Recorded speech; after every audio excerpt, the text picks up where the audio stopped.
Bismillah ar-Rahman ar-Rahim. Mr. President, Mr. Secretary General, Your Excellencies, over the past quarter century, I have stood at this podium amidst regional conflicts, global upheavals, and humanitarian crises that have profoundly tested our global community. It often feels that there was not a moment when our world was not in turmoil. And yet, I cannot recall a time of greater peril than this. Our United Nations is facing a crisis that strikes at its very legitimacy and threatens a collapse of global trust and moral authority. The UN is under attack, literally and figuratively.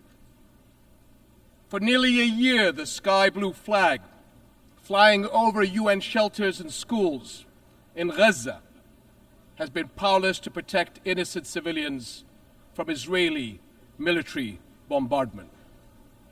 UN aid trucks sit motionless just miles away from starving Palestinians. Humanitarian workers who proudly wear the emblem of this institution are disparaged and targeted.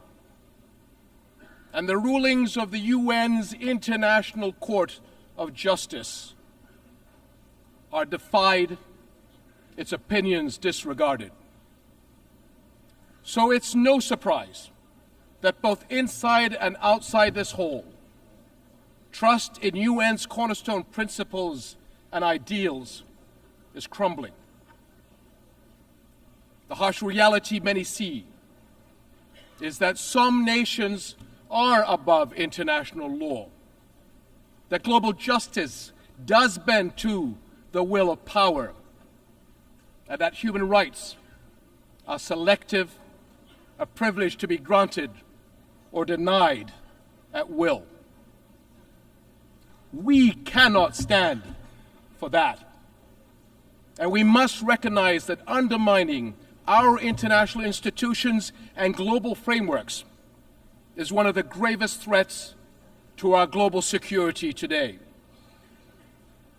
Ask yourselves, if we are not nations united in the conviction that all people are equal in rights, dignity, and worth, and that all countries are equal in the eyes of the law, what kind of world does that leave us with?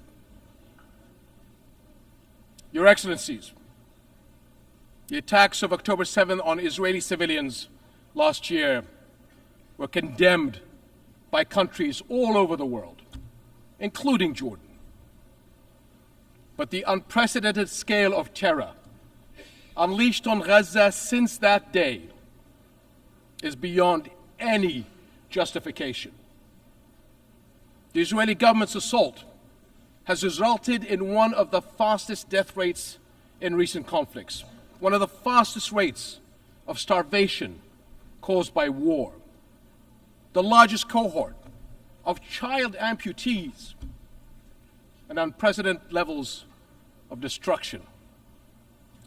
This Israeli government has killed more children, more journalists, more aid workers, and more medical personnel than any other war in recent memory. And let us not forget the attacks on the West Bank.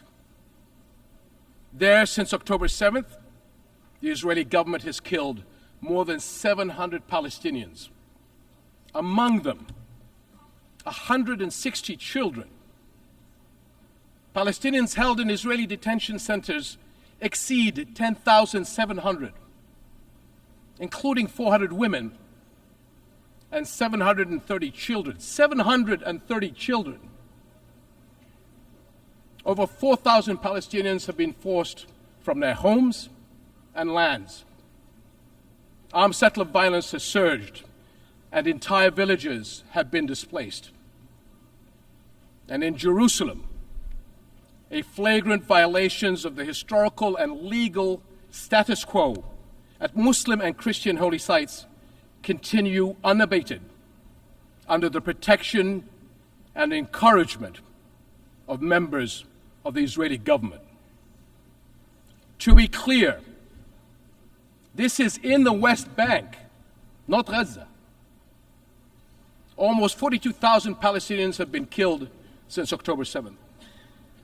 So is it any wonder that many are questioning how can this war not be perceived as deliberately targeting the Palestinians? The level of civilian suffering cannot be written off as unavoidable collateral. I grew up a soldier in a region that is all too familiar with conflict. But there is nothing familiar about this war and the violence unleashed since October 7th.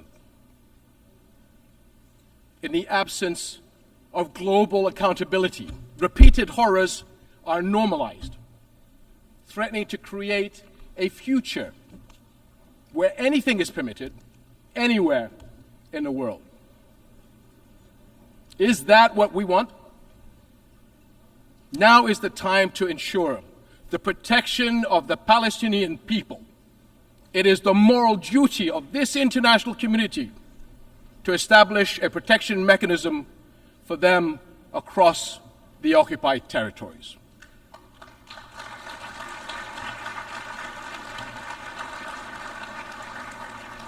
This will guarantee the safety of Palestinians and Israelis from extremists who are taking our region to the brink of an all-out war.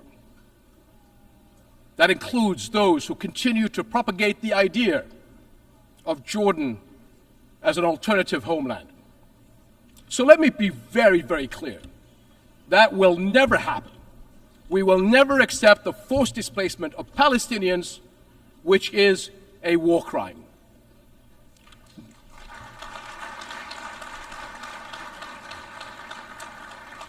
No country in the region benefits from escalation. We have seen that clearly in the dangerous developments in Lebanon over the past few days. This has to stop.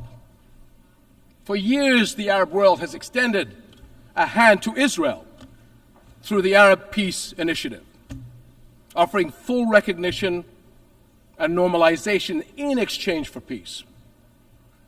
But consecutive Israeli governments, emboldened by years of impunity, have rejected peace and chosen confrontation instead.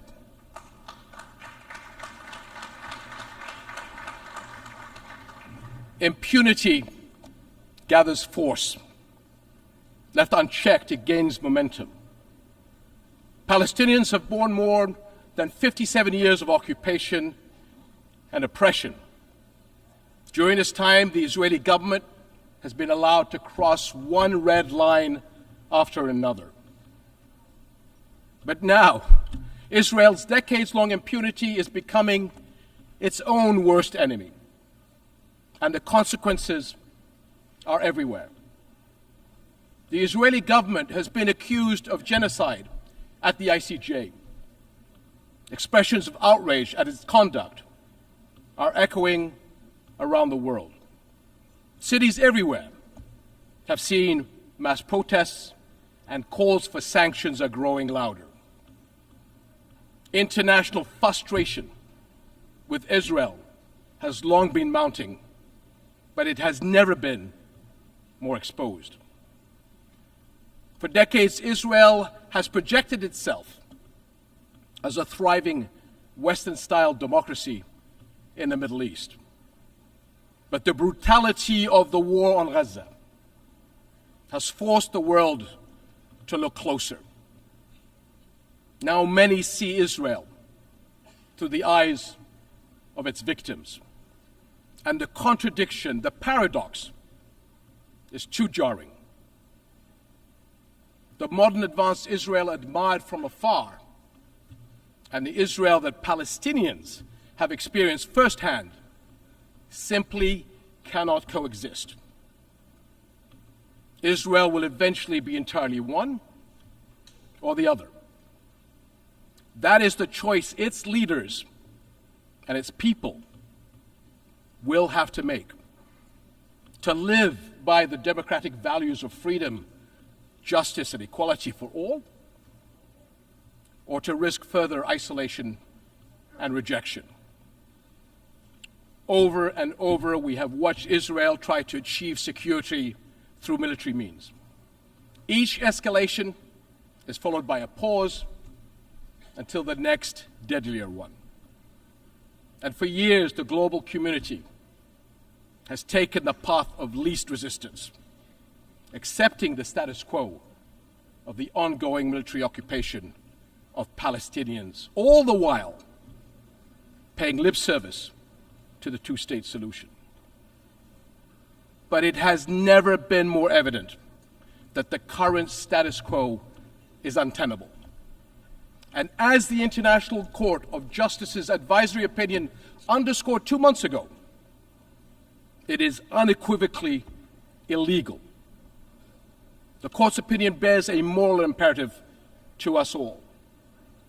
The obligation it carries is one that our nations cannot afford to ignore for the sake of our world, as well as the future for Palestinians and Israelis alike.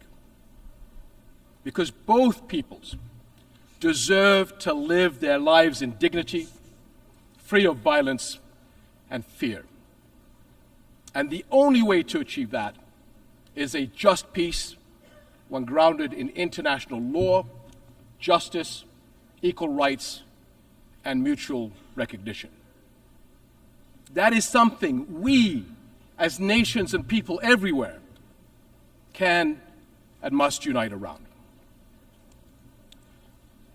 Your Excellencies, the world is watching, and history will judge us by the courage we show.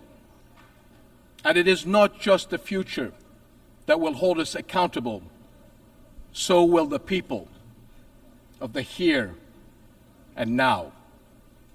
They will judge whether we as the United Nations will surrender to inaction or will fight to uphold the principles that anchor this institution and our world. Right now they are asking whether we will stand by as parents watch their children waste away, as doctors watch their patients die for lack of basic medical supplies, and as more innocent lives are lost because the world failed to act. This war must end. Hostages and detainees must return home. But every day we wait is one day too long for far too many.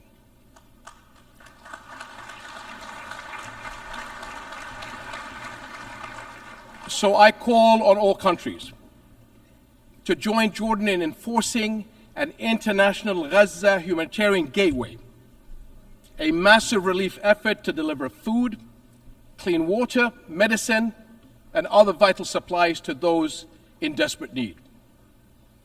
Because humanitarian aid should never be a tool of war. Whatever our politics, one truth is undeniable. No people should have to endure such unprecedented suffering, abandoned and alone. We cannot surrender the future to those who thrive on division and conflict. I urge all nations of conscience to unite with Jordan in the critical weeks ahead on this mission. Almost a year into this war, our world has failed politically, but our humanity must not fail the people of Gaza any longer. Echoing the words of my father from 64 years ago at the 15th session of the General Assembly, I pray that this community of nations may have the courage to decide wisely and fearlessly, and will act with urgent resolve that this crisis and our conscience demand.